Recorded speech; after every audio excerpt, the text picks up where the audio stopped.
Statue of Liberty కుప్పకూలింది. 100 నుంచి 110 కిలోమీటర్ల వేగంతో భీకరమైన గాలులు రావడంతో ఒక్కసారిగా ఈ స్టాచ్యూ కుప్పకూలింది.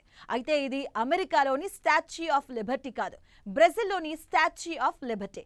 ప్రకృతి వైపరీత్యాలు బ్రెజిల్ను అతలాకుతలం చేస్తున్నాయి. తుఫాన్లు, భారీగా వర్షాలు, అంతకు మించి బలమైన ఈదురుగాలులు వణికిస్తున్నాయి. ఇక ఆ దేశ దక్షిణ ప్రాంతాన్ని ముంచెత్తుతున్నాయి. బ్రెజిల్లోని రియో గ్రాండే డో సుల్ స్టేట్లోని వీటి తీవ్రత అంచనాలకు మించిన స్థాయిలో ఉంటుంది. ఇక అతి తీవ్రమైన ఉష్ణోగ్రత, శీతల వాయువుల కలయికతో ఈ తుఫాను సంభవించినట్లుగా చెబుతున్నారు.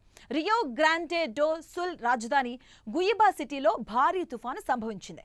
బలమైన ఈదురుగాలులు వీచాయి. దాదాపుగా 100 నుంచి 110 కిలోమీటర్ల వేగంతో ఈదురుగాలులు ఆ నగరాన్ని ఉక్కిరిబిక్కిరికి గురిచేశాయి. దీని తీవ్రత ఏ స్థాయిలో ఉందంటే సిటీలోని హవాన్ మెగాస్టోర్ వెలుపల ప్రతిష్ఠించినటువంటి 79 అడుగుల ఎత్తైన స్టాచ్యూ ఆఫ్ లిబర్టీ కుప్పకూలింది. ఈదురుగాలుల ధాటికి నెమ్మదిగా ముందుకు వంగుతూ ఖాళీ పార్కింగ్ స్థలంలో నేలకూలింది. దీనికి సంబంధించినటువంటి దృశ్యాలు ఇప్పుడు రికార్డ్ అయ్యాయి. ఇక స్టాచ్యూ ఆఫ్ లిబర్టీని 2020లో స్థాపించడం జరిగింది. 11 మీటర్ల ఎత్తు ఉన్నటువంటి కాంక్రీట్ పునాదిపై ఇది ప్రతిష్టమైంది. అది నేల కూలినప్పటికీ పునాది చెక్కు చెదరలేదు. ఇక ఈ విగ్రహం కూలిపోయే సమయంలో దాని సమీపంలో ఎవరూ లేకపోవడంతో భారీ ప్రమాదం తప్పినట్టయింది.